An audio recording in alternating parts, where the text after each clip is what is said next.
Assalamualaikum warahmatullahi wabarakatuh. Bertemu lagi dengan saya di channel Cerita Misterius. Pada kesempatan kali ini, saya akan menceritakan kisah misteri yang berjudul Pernikahan Gaib Antara Buaya dan Ular. Seperti apa kisahnya? Namun sebelum kita masuk ke dalam ceritanya, tentunya nama dan tempatnya disamarkan semua. Dan tak usah kita berlama-lama lagi.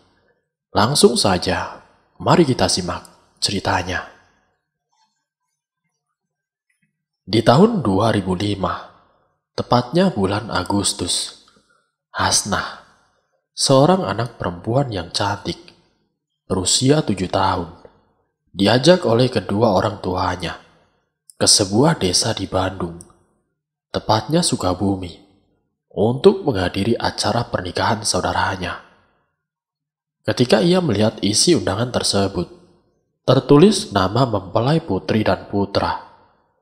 Di sini Hasnah tidak pernah terfikirkan sekalipun di benaknya waktu itu, jika acara pernikahan itu berbeda dengan pernikahan pada umumnya. Sebuah pernikahan yang menerjang logika sehat. Namun yang namanya pernikahan, pastilah ada pesta. Begitu juga dengan pernikahan yang akan dihadirinya. Malam itu ayah dan ibunya Hasnah mengenakan pakaian layaknya orang yang akan bepergian. Karena masih anak-anak, Hasnah pun mau ikut. Namun ayahnya melarang karena tempatnya sangat jauh.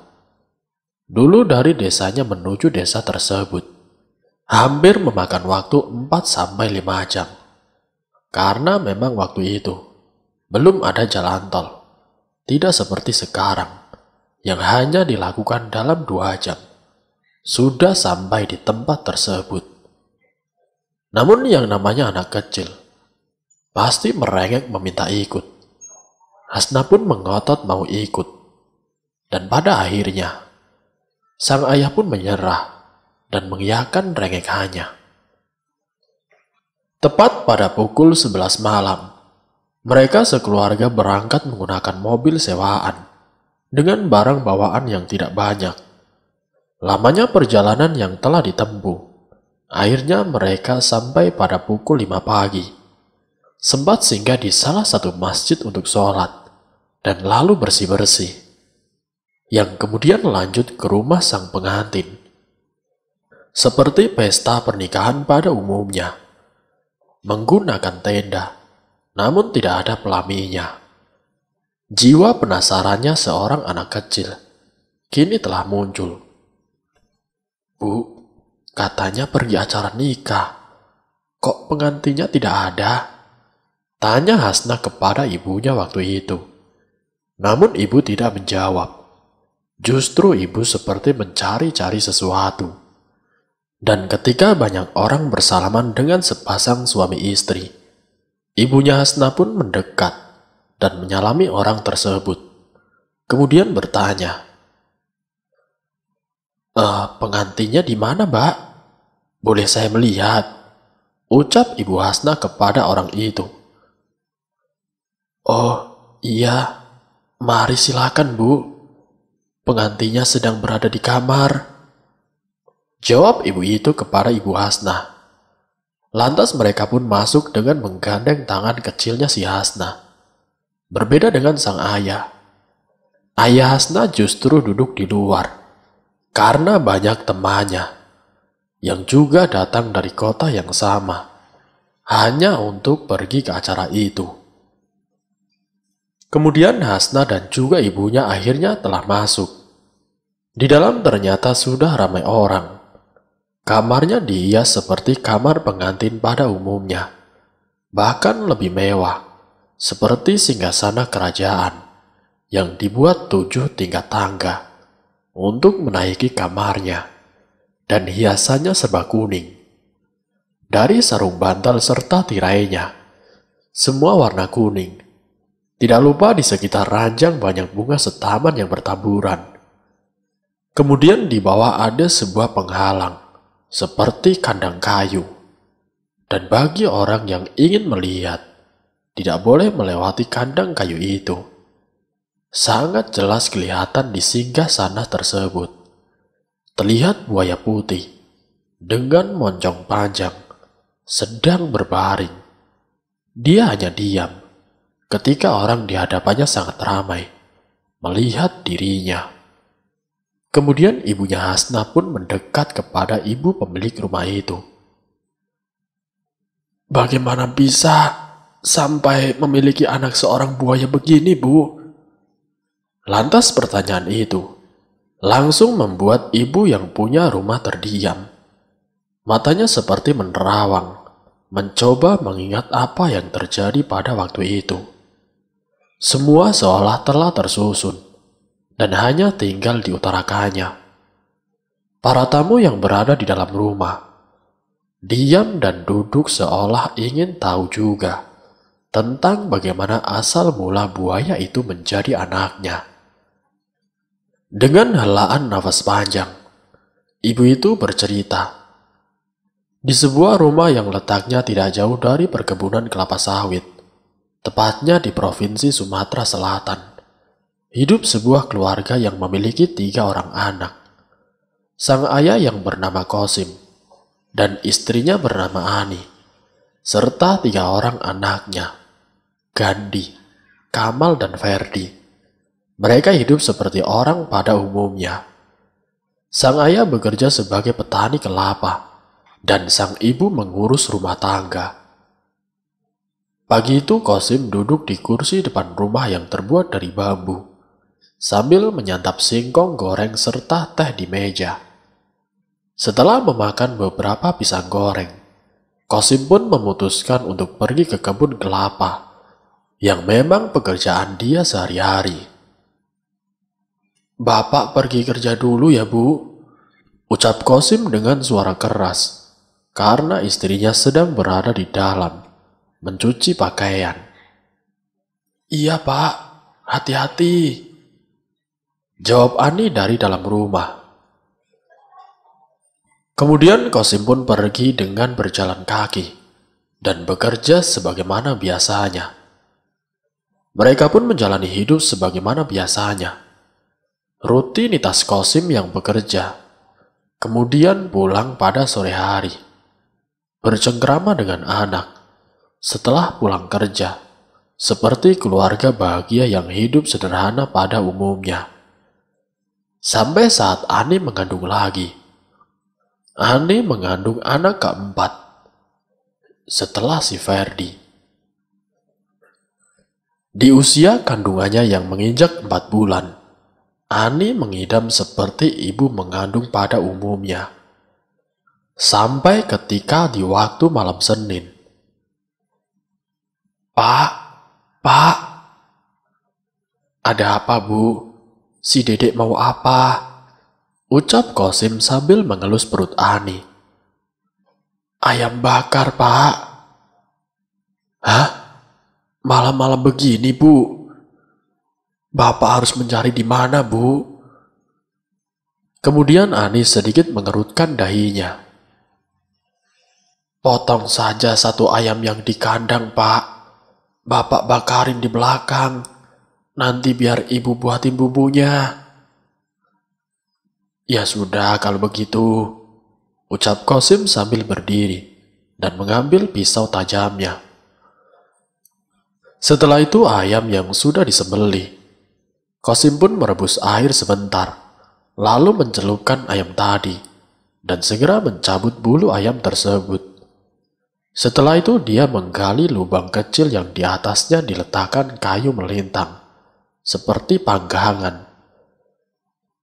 "Mana bumbu bakarnya, Bu?" teriak Kosim dari luar rumah. Kemudian tidak lama Gandhi pun menghampiri si Kosim, sambil membawa mangkuk yang berisikan bumbu bakar yang dibuatkan oleh Ani. "Ini bumbunya, Pak," ucap Gandhi sambil memberikan mangkuk itu kepada ayahnya. "Loh, kamu kok belum tidur, Nak?" ucap Kosim sambil mengambil mangkuk itu. "Tadi sudah tidur sama adik-adik, Pak. Tapi kebelet mau pipis. Lihat ibu ngulek bumbu." Gandhi tanyain katanya buat bakar ayam. Sudah selesai pipis, ibu malah manggil. Katanya untuk mengasihkan ini ke bapak. Ya sudah kalau begitu, naik ke rumah lagi. Lanjut tidurnya. Nanti aja pak, Gandhi mau bantu bapak. Sambil mengambil ranting-ranting pohon yang bertaburan di tanah. Besok kamu mau sekolah, nanti kamu kesiangan nak. Tidak apa-apa kok pak, cuma sebentar. Kemudian ranting tadi terkumpul, dan Qasim mulai menghidupkan apinya untuk memanggang ayam yang sedari tadi sudah disiapkannya. Tidak lama ayam yang tadi pun sudah selesai dipanggangnya. Kemudian Qasim pun naik ke rumah sambil menggandeng Gandhi anaknya. Dilihatnya Gandhi seperti menahan kantuk. Bu, ini ayam bakarnya sudah matang bu. Sambil memberikannya kepada Ani. Makasih ya pak. Hasna melihat Gandhi yang lesu seperti seseorang yang tengah mengantuk. Langsung menyuruhnya untuk ke kamar, untuk segera tidur. Kamu gak nyicipi ayam bakarnya dulu, Gan. Kasihan, tadi kamu kan sudah nemenin bapak bakarnya. Sudah pak, besok pagi saja. Nanti ibu tinggalin ayamnya. Biarkan dia tidur. Besok dia kan mau sekolah. Gandhi yang mengantuk juga tidak ada selera untuk makan. Lantas langsung merebahkan badannya di kasur, yang di sebelahnya sudah ada adik-adiknya. Lalu Ani yang sedari tadi makan ayam panggang tersebut, tanpa disadari, habis tanpa menyisakan sedikit pun. Ya ampun ibu, katanya mau tinggalin buat Gandhi besok pagi. Ucap Qasim sambil menggelengkan kepalanya. Ya nggak tahu pak, ibu saja tidak sadar bisa menghabiskan ayam itu sendirian. Ucap si Ani. Ya udah bu, besok beli saja di pasar kalau Gandhi nyariin ayam bakarnya. Sekarang ibu tidur lagi. Iya pak, ucap Ani sambil melangkah ke kamar yang diikuti oleh Qasim. Di malam mereka tertidur, Qasim bermimpi bertemu seseorang yang wajahnya sangat ia kenali. Ternyata seseorang tersebut ialah si Namar, kakek dari Qasim. Beliau sudah meninggal lama dan berasal dari Kalimantan. Kakek itu berujar, "Cuk, kakek boleh pinjam kamu enggak?" Maksud dipinjam ialah ingin diajak kakeknya tersebut ke alam lain. Namun pada saat itu Qasim menolaknya. Saya nggak mau kek, Ani tengah mengandung. Kasihan Ani dan anak saya. Kemudian sang kakek terus saja memaksa si Qasim. Hingga paginya, Qasim pun terbangun. Qasim tidak menceritakan tentang mimpinya tersebut kepada Ani. Karena menurutnya, mungkin itu hanyalah bunga tidur di saat dia merindukan kakeknya. Hari pun berganti hari. Mimpi Qasim masih saja sama seperti sebelumnya. Namun pada akhirnya kakek Qasim tersebut tidak lagi ingin meminjam si Qasim. Di dalam mimpi itu, kakek Qasim kemudian merubah permintaannya. Jika kau tidak ingin ikut aku, kalau begitu, aku meminjam putrimu saja.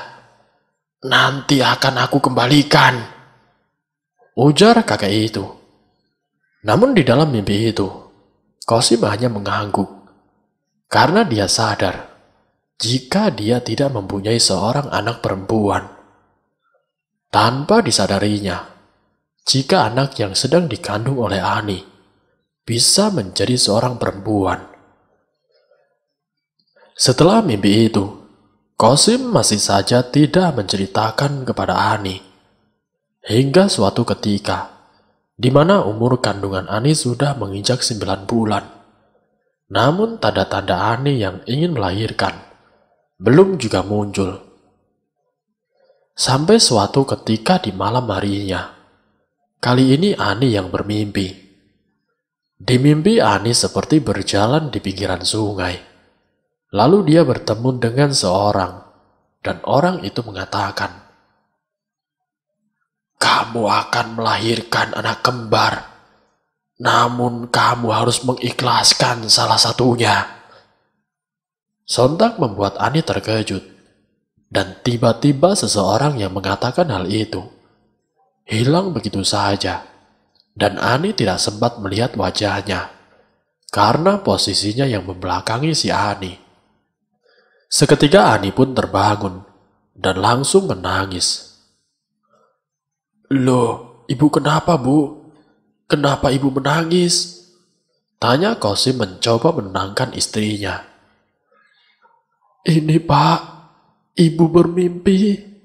Katanya kita harus mengikhlaskan salah satu anak kita," ucap Ani sambil menangis sesenggukan. Qasim pun mencoba berpikir, dan mulai mengingat mimpinya 4 bulan yang lalu. "Katanya anak yang dikandung ini akan kembar, Pak," tambah si Ani. "Jangan langsung percaya, Bu. Percayakan semua sama yang di atas. Besok kita akan ke rumah Nyi Lastri untuk mengecek kandungan ibu." Ani hanya mengangguk dan mulai mengusap air matanya. "Sudah ya, jangan dipikirkan lagi.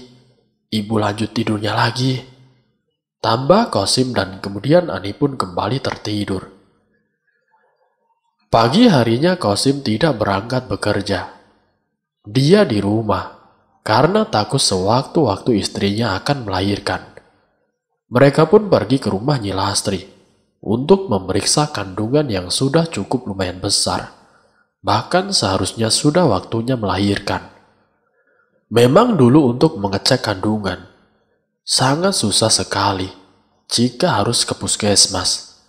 Di sana tidak mempunyai alatnya. Jadi mereka pergi ke tempat Nyi Lastri karena salah satu dukun beranak di daerah itu. Dan setelah Nyi Lastri mengurut si Ani, "Iya, memang benar. Anak ibu memang kembar," ucap Nyi Lastri. "Alhamdulillah. Gimana kondisinya, Nyi?" tanya Qasim yang bertanya kepada Nyi Lastri. "Sehat-sehat saja kok. Nginep saja malam ini. Siapa tahu nanti malam mau melahirkan. Jadi saya tidak perlu datang jauh-jauh. Begitu juga dengan ibu," ujar Nyi Lastri. Qasim pun mengiyakan usul Nyi Lastri. "Kalau begitu, saya pulang dulu, mengambil keperluan istri saya, Nyi," ucap si Qasim. Kemudian siang itu Qasim pun pulang ke rumah untuk mengambil perlengkapan si Ani, seperti baju dan kain-kain lainnya. Lalu mengajak anak-anaknya ikut sekalian, dan rumah dibiarkan kosong untuk malam nanti, hingga mereka pun menginap di rumah Nyi Lastri. Namun setelah 1 minggu lamanya, Ani tidak juga melahirkan. Bahkan Nyi Lastri juga heran. Apa karena yang dikandung Ani itu anak kembar, makanya belum juga melahirkan, meskipun sudah 9 bulan lamanya. Hingga akhirnya mereka pun pulang lagi ke rumah, karena Ani tidak juga melahirkan, dan Qasim merasa masih ada kaitannya dengan mimpi yang mereka alami. Sampai pada akhirnya, usia kandungan Ani pun menginjak 11 bulan, yaitu tepatnya pada awal April. Lalu 6 hari setelahnya, Ani bermimpi jika dia melahirkan seorang perempuan dalam keadaan banjir. Sontak ketika dia terbangun, betapa terkejutnya dia karena dia mengalami pendarahan dan langsung berteriak, "Ah, Bapak, tolong ibu, Pak!" Qasim yang tidur di sebelah Ani langsung terbangun dan dilihatnya Ani sudah mengeluarkan darah dan langsung keluar rumah menjemput Nyi Lastri. Sesampainya di rumah Nyi Lastri, Qasim pun langsung mengetuk pintu rumah Nyi Lastri. "Nyi, Nyi, Nyi Lastri, buka pintunya, Nyi." Kemudian tidak lama Nyi Lastri keluar. "Ada apa, Pak Qasim? Malam-malam begini gedor rumahku?" ucap Nyi Lastri yang masih dalam keadaan mengantuk. "Istriku, Nyi, istriku mau melahirkan." Kemudian Nyi Lastri langsung tercekat dan masuk ke dalam, lalu mempersiapkan diri menggunakan kerudung seadanya dan langsung bergegas ke rumah Qasim. Di kamar Ani yang sedari tadi tidak bisa melakukan apa-apa, hanya terbaring di kamar, sampai akhirnya Nyi Lastri telah datang. Dilihatnya Ani dan menginstruksi Ani untuk segera tarik nafas lalu dorong. Namun beberapa kali Ani melakukannya, tidak seorang pun bayi yang keluar dari perutnya yang masih besar itu. Hingga akhirnya, Nyi Lastri pun hanya membersihkan darah si Ani dan memutuskan untuk tinggal di rumah Ani. Takut sewaktu-waktu, Ani bisa saja melahirkan. Kejadian Ani sewaktu pendarahan itu selalu diingat oleh Qasim. Dia menulis tanggalnya untuk selalu mengingatnya, karena dia yakin pasti ada kaitannya. Kenapa bisa sampai 11 bulan sang istri telah mengandung? Tepat 3 hari setelahnya, malam harinya, Ani kembali merasakan sakit di perutnya. "Aduh, sakit, Pak. Perut saya sakit sekali, Pak," teriak Ani dari dalam kamar. Ketika itu Qasim dan keluarga sedang duduk di ruang tamu. Mendengar jeritan dari Ani, Qasim pun langsung menghampiri kamar. Dan ternyata Nyi Lastri sudah lebih dulu datang dan langsung membantu Ani. "Pelan-pelan, Bu. Tarik nafas, lalu dorong," ucap Nyi Lastri. Ani pun mengikutinya, dan akhirnya anaknya pun bisa lahir. Setelah itu Nyi Lastri menunggu, apakah masih ada anak yang akan lahir lagi. Dilihatnya Ani sudah tidak merasakan sakit lagi, dan perutnya juga sudah tidak membesar. Kemudian Nyi Lastri membersihkan bayi itu, lalu kembali lagi ke dalam kamar. "Anaknya laki-laki, Bu," Ani mengucap syukur. Begitu pula dengan Qasim. Katanya anak saya kembar, Nyi. Kenapa sakit di perut saya sudah berhenti?" ucap Ani yang merasa sedikit khawatir. Karena memang Nyi Lastri juga pernah mengatakan jika dia akan memiliki anak kembar. Dia hanya takut apa yang dimimpikannya itu benar adanya. Kemudian Nyi Lastri memberikan bayi itu kepada Qasim dan mengecek kandungan Ani dengan diurut sedikit. "Tidak ada anak lagi di dalam kandungan ibu. Mungkin belum rezeki ibu untuk dititipkan anak kembar," ucap Nyi Lastri. Kemudian raut wajah Ani sedikit bersedih. Tapi dia tetap bahagia, walaupun hanya satu yang dilahirkan. Qasim pun mendekat kepada Ani. "Tidak apa, Bu. Yang penting anak kita lahir dalam keadaan selamat, dan ibu juga selamat," hibur Qasim pada Ani. Ani pun kembali tersenyum, dan anak itu diberi nama Roni oleh Qasim. Setelah kelahiran anaknya, kemudian Qasim memutuskan untuk pindah dan menuju desa yang berdekatan dengan sungai. Bahkan rumahnya berseberangan dengan sungai. Karena tinggal di dekat sungai, Kosim pun merubah profesinya. Yang dulu dia petani kelapa, kini dia menangkap ikan dengan cara menjaring karena mengikuti kebiasaan warga yang tinggal di sekitar sungai itu. Lama kejadian sewaktu Ani melahirkan. Ani seringkali bermimpi mendengar suara yang mengaku sebagai anaknya. Awalnya Ani tidak bisa melihat siapa sosok itu, karena yang dia lihat hanya kegelapan. "Ibu, ibu, aku ini anakmu, Bu." Begitu terngiang di telinganya. Namun Ani hanya mendengarkan dan tidak menjawab satu patah kata pun. Pagi harinya Ani tidak menceritakan itu kepada Kosim. Dia hanya berpikir jika itu hanyalah mimpi biasa. Namun siapa sangka, mimpi itu berkaitan dengan kejadian yang Ani alami dulu. Anehnya Ani hanya mengalami mimpi itu ketika malam Senin dan juga malam Jumat. Karena sudah terlalu sering dimimpikan oleh sosok yang mengaku anaknya.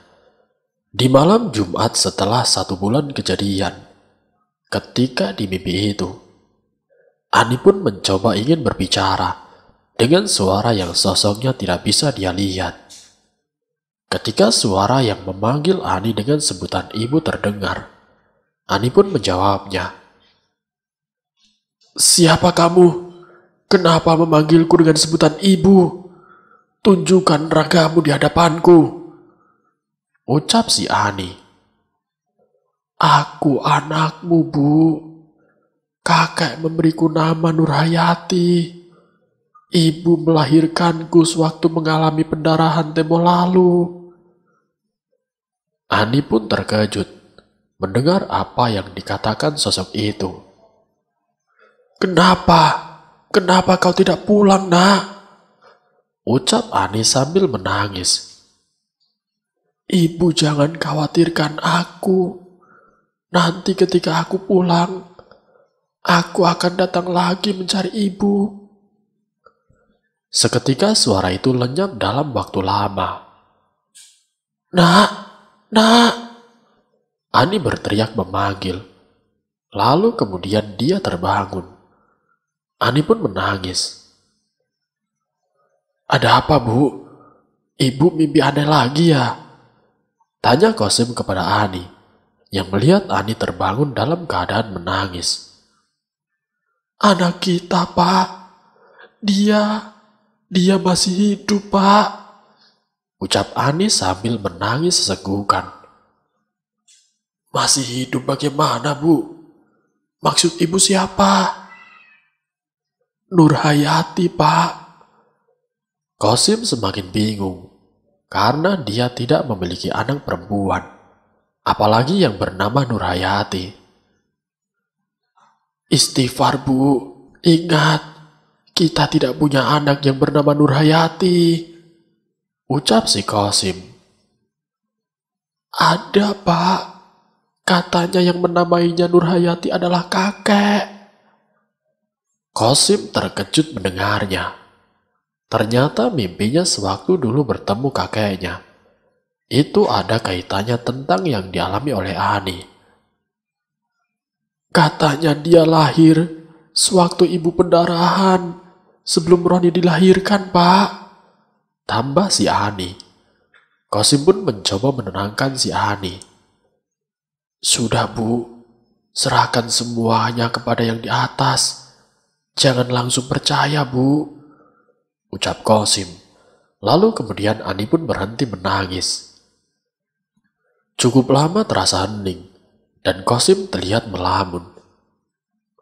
"Ada apa, Pak? Apa ada yang Bapak pikirkan?" tanya Ani yang melihat Kosim begitu kebingungan di dalam lamunannya. Tidak ada apa-apa kok, Bu. Bapak cuma teringat sewaktu kakek datang kepada mimpi Bapak," ucap si Kosim. Mendengar itu Ani pun memandang Kosim dengan harapan Kosim akan melanjutkan kisahnya. "Kakek Sinamar pernah mengatakan jika dia ingin meminjam Bapak untuk ikut bersamanya. Namun bapak menolak untuk ikut. Sampai pada akhirnya kakek bilang mau meminjam putri kita. Dan bapak hanya mengangguk. Karena bapak pikir kita tidak punya anak perempuan. Dan setelah itu dia mengatakan jika suatu saat akan dia kembalikan lagi. Ucap Qasim mengakhiri ceritanya. Mendengar itu, Ani pun hanya bisa pasrah dan berserah tentang bagaimana dan apa yang sudah terjadi kepada anaknya, yang seharusnya dia lahirkan ke dunia itu, justru tidak ada di dalam kandungannya. 6 April, Bapak sudah mengingat tanggal di mana waktu ibu mengalami pendarahan, dan tanggal itu adalah tanggal kelahiran dari Nurhayati. Putri kita, Bu. Ani hanya mengangguk. Meskipun di hatinya, dia merasa kecewa jika dia tidak memiliki anak perempuan. Dan ketika sudah hampir menjalani hidup sebagaimana biasanya, semenjak dari mimpi itu, Ani sudah tidak lagi bermimpi bertemu dengan suara yang mengaku anaknya. Hampir sudah 7 tahun lamanya. Ketika di tahun 2007, tepatnya pada bulan awal Januari, tepat di malam Kamis, Qasim pun bermimpi. Dia bermimpi bertemu dengan kakeknya. Namun yang dilihatnya waktu itu, sang kakek sedang menggendong seekor anak buaya. Qasim, sesuai janjiku, akan aku kembalikan anakmu. Tapi aku kembalikan dengan wujud seperti ini. Sambil menyodorkan anak buaya yang digendongnya. Apakah kau menerimanya, Qasim? Qasim yang melihat itu hanya bisa terdiam dan tidak bisa berkata-kata. Kemudian Qasim menerima dan menggendong buaya tersebut. Buaya tersebut nampak tidak ganas. Justru ketika digendong oleh Qasim, dia menjadi diam.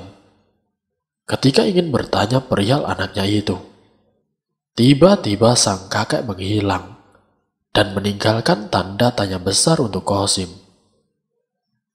Sampai akhirnya Qasim pun terbangun. Dilihatnya jam sudah pukul 5 subuh. Ketika menoleh ke samping, Ani sudah tidak ada di sebelahnya. Ternyata Ani mempersiapkan makanan di dapur untuk bekal Qasim pergi melaut. Qasim pun beranjak dari tempat tidurnya, mencuci muka dan mulai sholat subuh, meskipun sudah telat. Setelah itu dia ke dapur untuk mengambil perbekalan sekalian sarapan. Qasim tidak mau menceritakan perihal mimpinya, karena dia melihat Ani begitu ceria pagi itu.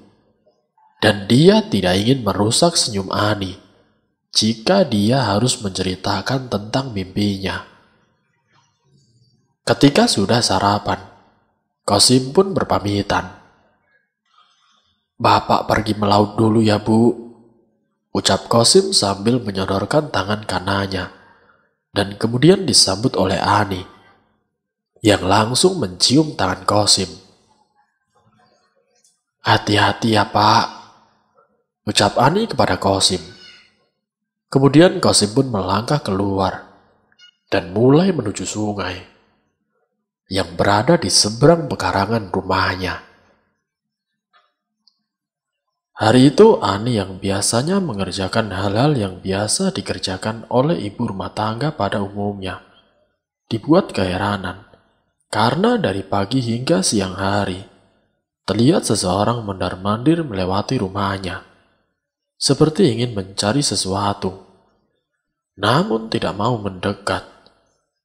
Karena Ani merasa takut, dia pun menutup pintu dan hanya mengintai dari balik jendela. Dia tidak berani membukakan pintu sampai Qasim pulang. Hingga pada siang hari, tepatnya pukul jam 2 siang, Qasim pun pulang lebih cepat dari biasanya. Karena hasil tangkapannya hari ini melimpah. sehingga perahu yang digunakannya untuk menjaring telah penuh dengan ikan. Dia pun pulang dengan membawa beberapa ikan untuk dimakan sendiri, karena sebelum itu dia sudah menjual ikannya ke pasar sebelum sampai ke rumah. "Assalamualaikum, Bu, Bapak pulang, Bu," ucap Kosim sambil mengetuk pintu. "Waalaikumsalam, Pak," jawab Ani dari dalam sambil menuju pintu, lalu membukanya. "Tumben Bapak pulang cepat hari ini?" tanya Ani kepada Kosim. "Iya, Bu, Alhamdulillah. Hari ini hasil tangkapan Bapak lumayan banyak. Ini uang hasil dari menjual ikan tadi, Bu," sambil menyodorkan uang dari sakunya. Kemudian Ani pun mengambil uang itu dan lalu menyimpannya. Kosim pun duduk di depan teras rumahnya. Ani masuk dan membuatkan kopi untuk Kosim. Ketika Kosim duduk di depan, orang yang tadi mondar-mandir di rumahnya itu lewat lagi. Kosim pun memerhatikan orang tersebut. Kemudian tidak lama, orang itu malah bergegas pergi. "Ada apa dengan orang itu?" gumam Kosim dalam hati. Tidak lama Ani pun keluar dengan membawa secangkir kopi. Ini kopinya diminum dulu, Pak," ucap Ani sambil menaruh kopi di lantai tepat di depan Kosim. "Terima kasih ya, Bu. Oh iya, tadi itu siapa ya, Bu? Lewat depan rumah kita. Ketika Bapak pandang, dia malah bergegas pergi," tanya Kosim pada Ani. "Ibu juga nggak tahu, Pak.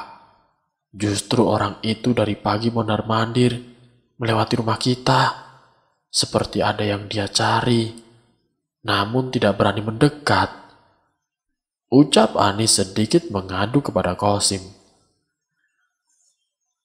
"Semoga saja bukan niat buruk terhadap kita, Bu," ucap Kosim menenangkan Ani dari rasa takutnya. Tidak lama Kosim duduk di depan teras. Orang yang tadi datang mengambil rumah Kosim, namun tidak sendiri. Dia berdua dengan seseorang yang dilihat dari pakaiannya seperti orang pintar. Dilihat batu cincin di tangannya. "Assalamualaikum," ucap orang tersebut sambil menyodorkan tangannya untuk bersalaman dengan Kosim. "Waalaikumsalam," jawab Kosim sambil menyambut tangan orang itu. Kemudian diikuti orang satunya lagi. Sebelumnya saya minta maaf jika membuat Bapak ataupun istri Bapak merasa terganggu dengan anak murid saya ini." Sambil menepuk pundak orang yang satu lagi, dia mengatakan sebagai muridnya, "Sebenarnya sayalah yang menyuruhnya untuk melihat apakah Bapak ada di rumah atau tidak. Namun dia malu untuk bertanya secara langsung," ujar orang tersebut. "Oh begitu. Lalu nama Bapak siapa? Dan ada tujuan apa ingin menemui saya, Pak?" tanya Kosim kepada orang itu. "Perkenalkan, nama saya Jaka, dan ini anak murid saya Udin. Sebenarnya kedatangan saya ke sini hanya ingin menyampaikan pesan," ucap orang tersebut yang membuat Kosim penasaran. "Pesan? Pesan dari siapa, Pak? Dan apa maksud tujuannya, Pak?" Kemudian Jaka yang duduk lalu menghidupkan rokoknya. Kemudian menghisap panjang rokok itu, lalu dihembuskannya. Sebelum Jaka berbicara, tiba-tiba Ani keluar dari rumah dan melihat Udin dengan tatapan sinis. Nah, dia orangnya yang mondar-mandir sambil mengawasi rumah kita, Pak. Ucap Anis sambil menunjuk Udin. Ibu jangan salah paham dulu. Mereka tidak berniat jahat kok. Ucap Kosim. Maafkan anak murid saya, Bu. Biarkan saya menjelaskan satu hal sebentar. Udin, minta maaf dulu sama Ibu Ani. Ujar Jaka sambil menyuruh anak muridnya itu.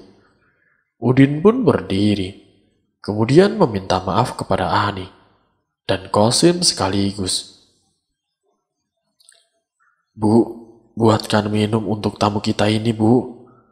Perintah Kosim pada Ani. Kemudian Ani pun masuk membuatkan 2 cangkir kopi. Kemudian keluar lagi dan meletakkannya di hadapan mereka masing-masing. Mari diminum dulu kopinya. Tawar si Kosim. Iya Pak, terima kasih. Jawab Jaka. Ani pun ikut duduk di sebelah Kosim sambil berbincang tentang asal Jaka, yang mana Jaka ini berasal dari Pulau Kalimantan dan salah satu pendiri padepokan silat di kotanya. Dia menempa ilmu dari tanah kelahirannya. Dia pun memiliki batu semacam penghubung dengan dunia gaib, yang dia dapat sewaktu bertapa untuk menyempurnakan ilmunya. Setelah lama berbincang, kemudian Kosim pun kembali menanyakan perihal pesan yang ingin disampaikan oleh Jaka. Oh iya Pak, kata Bapak tadi mau menyampaikan pesan. Pesan dari siapa ya Pak? Jaka pun menyesap kopinya, lalu terdiam sejenak. Begini Pak, saya mendapatkan pesan dari seseorang dari alam gaib melalui batu ini. Namun saya tidak tahu namanya. Yang saya ingat, saya hanya mengingat wajahnya. Ucap Jaka sambil menunjuk cincin yang dia gunakan. Karena batu yang dia dapat sewaktu bertapa telah dibuat menjadi cincin oleh Jaka. Bisakah ambilkan saya kertas dan pensil? Pinta Jaka kepada Ani. Ani pun mengangguk dan langsung masuk ke dalam. Lalu Ani keluar membawa barang yang diminta oleh Jaka. Jaka pun mengambil dan memberikannya kepada Udin. Kemudian dia berdiri, lalu seperti membaca mantra dan menepukannya kepada Udin. Spontan Udin pun langsung kesurupan dan mulai mencoret-coret kertas itu. Tampak seperti acak-acakan, namun sangat jelas. Setelah gambar sudah mulai selesai, Jaka memegang kepala Udin dan langsung mengeluarkan sosok yang merasuki si Udin. Kertas yang penuh dengan coretan tadi seperti menggambarkan seseorang dan tampak sangat jelas. Dan bersambung. Siapakah sebenarnya yang digambar oleh Udin? Nanti saya akan lanjutkan ke bagian yang berikutnya. Jadi untuk kalian, saya mohon tetap stay di channel ini. Wassalamualaikum warahmatullahi wabarakatuh.